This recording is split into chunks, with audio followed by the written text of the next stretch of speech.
Bapak Ibu tahu jagung? Jagung itu saya pakai sebagai salah satu pengembangan. Kalau untuk mengatasi masalah kelaparan, ini teori jagung. Ini saya cerita untuk orang-orang yang tidak punya uang. Tapi saya yakin Bapak Ibu punya uang semuanya. Tapi kalau mau terapkan teori ini boleh. Usahakan jagung yang komposit. Jagung komposit itu jagung lokal. Kita seringkali dibohongi Bapak Ibu dengan gunakan jagung hibrida. Bapak Ibu tahu bedanya hibrida dengan lokal? Kalau jagung lokal, yang saya pakai ekstrim, jagung NTT, atau jagung Kupang, atau jagung Madura. Jagungnya besar atau kecil? 1 kilo, itu paling, bukan 1 kilo, 1 tongkol, itu menghasilkan kurang lebih 100 biji. Banyak atau sedikit? Kalau jagung hibrida, 1 tongkol keluar 600 sampai 700. Bedanya jauh atau tidak? Kalau kita tarik lagi, kalau jagung hibrida pohonnya besar atau kecil? Kalau jagung lokal pohonnya besar atau kecil? Kalau kita cuman kepingin hasil yang sama, seandainya jagung hibrida bisa keluar 8 sampai 10 ton. Jagung ini kalau cara konvensional keluar cuman 2 ton. Apanya yang harus dirubah? Jarak tanam. Karena dia kecil, berarti jarak tanam kita rapatkan. Supaya apa? Ini produksinya bisa jadi 6 ton. Tapi saya mau tanya jujur, jagung lokal sama jagung yang hibrida, secara gizi lebih baik mana kelihatannya? Kelihatannya lokal. Karena itu harganya lebih mahal. Jagung merpati pernah tahu? Harganya berapa? Ya 10 sampai 12 ribu. Jagung biasa harganya berapa? 7.000 sampai 8.000. Betul ya? Ada selisih 4.000. Kalau selisih 4.000 itu dikalikan di sini, ini bedanya bumi langit, Bapak Ibu. Paham maksud saya? Nah, apa yang harus dilakukan dengan jagung lokal? Ada orang bilang ke gini, Pak Bayu sudah waktunya harus buat benih. Bukan saya yang buat benih, Bapak Ibu sendiri yang harus buat benih. Caranya bagaimana? Sepele. Sepele. Ambillah tanaman jagung lokal di tempatnya Bapak Ibu. Bapak Ibu tanam. Tidak perlu banyak-banyak. Untuk menguasai satu kabupaten. Menguasai satu kabupaten. Bisa tanam jagung semuanya. Itu hanya butuh waktu paling lama 3 tahun. Modalnya paling kecil lah. Kalau beli jagung komposit, anggap aja beli harga 10.000 1 kilo. Saya ajari teori pelit. Tapi teori ini pernah diterapkan oleh Ford. Sehingga dia bisa buat unit apa untuk pabrik Ford itu apa? United Nation ya? Atau apa saya tidak tahu. Nah, ini konsepnya begini. Kita main yang ini. 1 kilo benih menghasilkan 100 kilo. Tanaman ketika kita tanam rata atau tidak tingginya? Cari yang terbaik. Saya ulangi, cari yang terbaik. Dari pohon yang kita tanam, cari yang terbaik. Anggap aja kita ambil 10%. 10% dari 100 berapa? Dari 1 kilo kita panen keluar 10 kilo benih yang terbaik. Jadi ketika ada yang baik-baik jangan dipanen untuk pakan, tapi dipanen untuk benih. Kemudian yang kedua ini kita tanam di sini 10 kilo. Ketemulah kali 100 1000. Sehingga kita punya 100 kilo di sini untuk benih. Umurnya jagung lokal berapa? 70 hari, 2 bulan lebih sedikit, betul? Nah, kalau kita ngitung anggap aja 3 bulan, berarti setahun panen berapa kali? 4 kali kalau jagung lokal. Berarti dari 1 ke 10, 10 ke 100. Ini jadi 10 ton. Yang kita ambil benih 1 ton. Kita teruskan.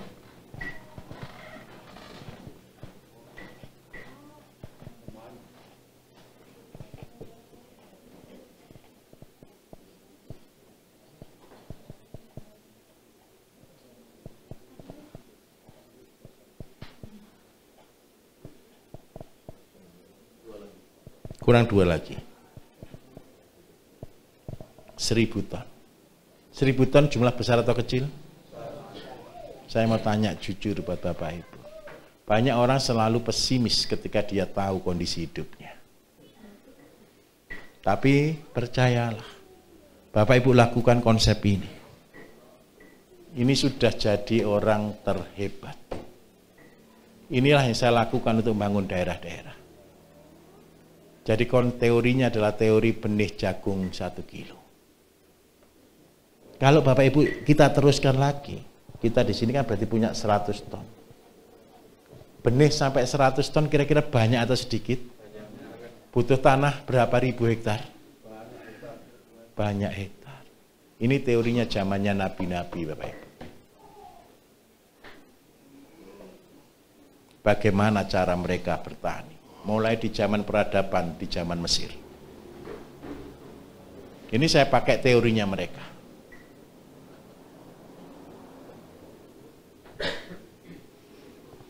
Jadi kalau orang berkata cuma modal 1 kilo saja, berarti kan 1 ya, 2, 3, 4. Ini cuma 1 tahun lebih sedikit. Sudah bisa menjadi 1000 ton. Banyak orang bertanya, loh Pak, tanahnya siapa? Jelas bukan tanahnya Bapak Ibu. Bagaimana sistem ini jalan ketika pemuritan jalan? Ketika Bapak Ibu bisa melakukan edukasi. Kalau semua orang pelihara ayam, Pak, nanti ayamnya murah harganya. Loh, kita ini mau jualan mahal atau murah? Murah. Kalau mau jadi bangsa yang kuat, berarti di Indonesia sendiri makanan harus murah. Supaya kita bisa ekspor, bukan impor. Paham maksud saya? Coba mimpikan Bapak Ibu. Ini mimpi saya bagikan buat Bapak Ibu. Seluruh penduduk di desa-desa mandiri. Buat sawah sendiri, buat sayur sendiri, buat ikan sendiri, buat pakan sendiri. Kira-kira apa yang terjadi dengan bangsa ini?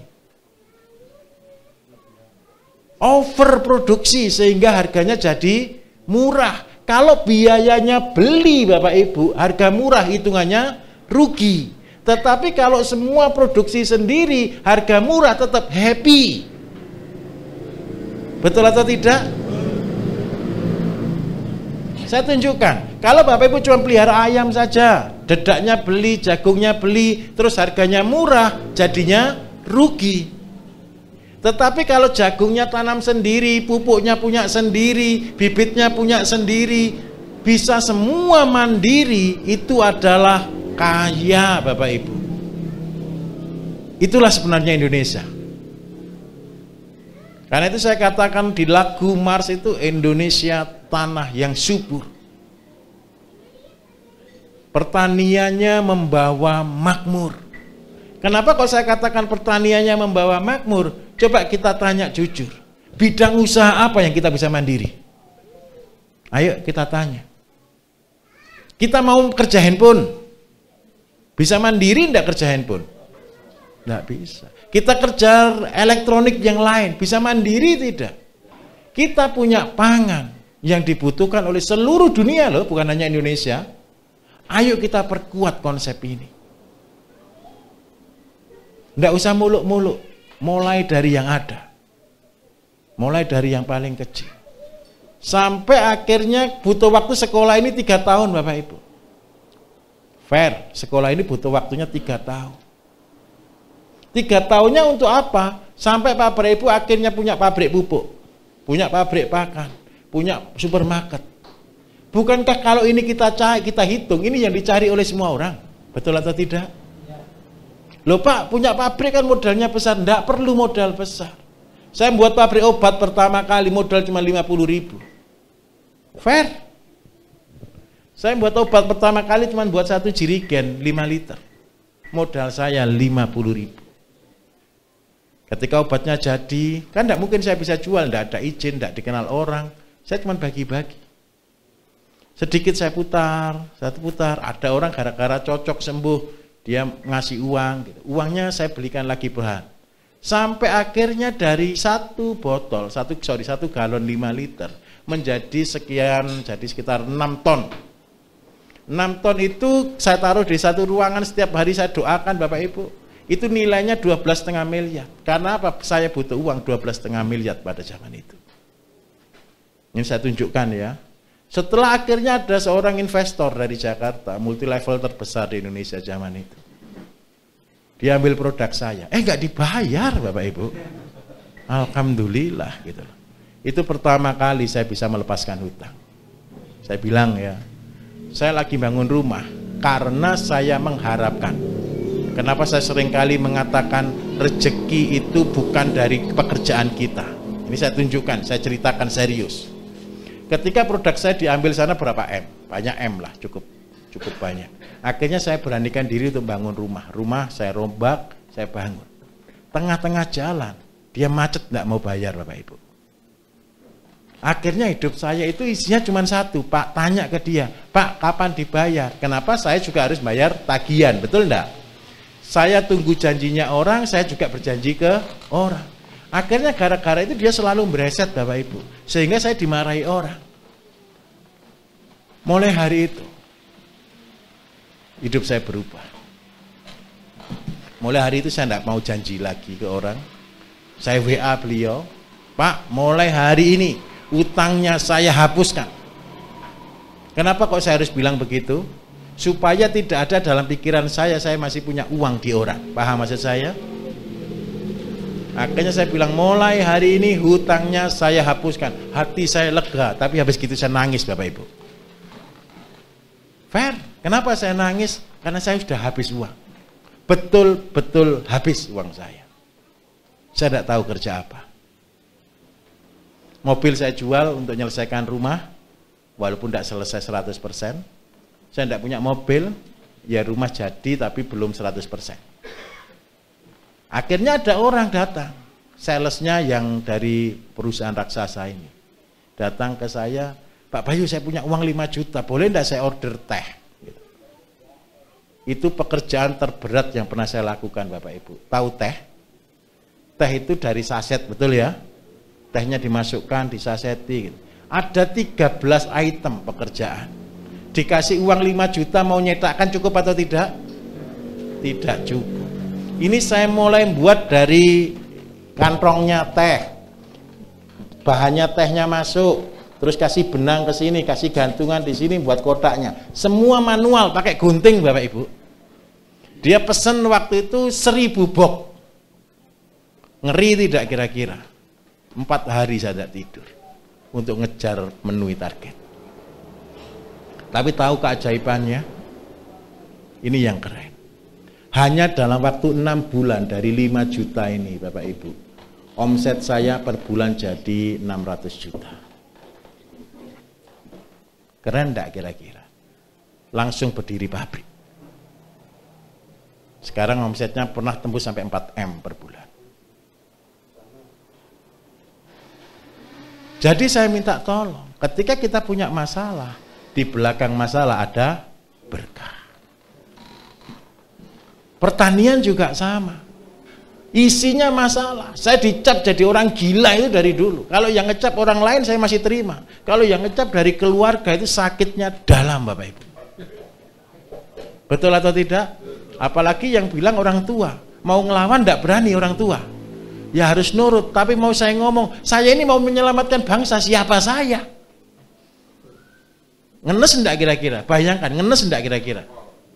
Sudah dimarahi terus. Kamu itu gak sekolah, bodoh dan sebagainya, gak bisa ngitung, padahal lulusan akuntansi gitu loh. IP saya 4 Bapak Ibu. IP saya 4. IP 4 itu tidak ada B loh Bapak Ibu. Semua A loh Bapak Ibu. Di akuntansi.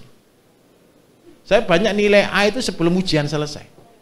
Kalau ada dosen ngasih lomba-lomba, ngasih pertanyaan yang sulit-sulit itu saya makan semua. Jadi saya sering enggak kuliah itu IP-nya 4. Tapi kuliah saya 7 tahun.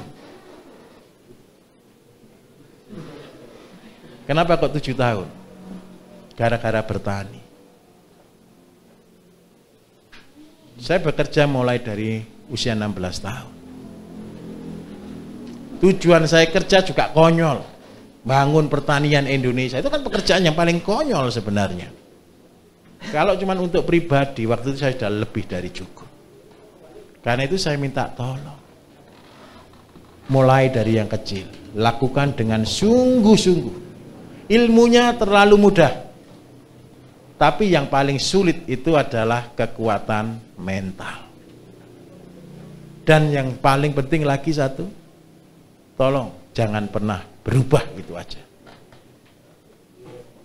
Jadi nawa itu kita ingat baik-baik, tawakal, niat, ibadah.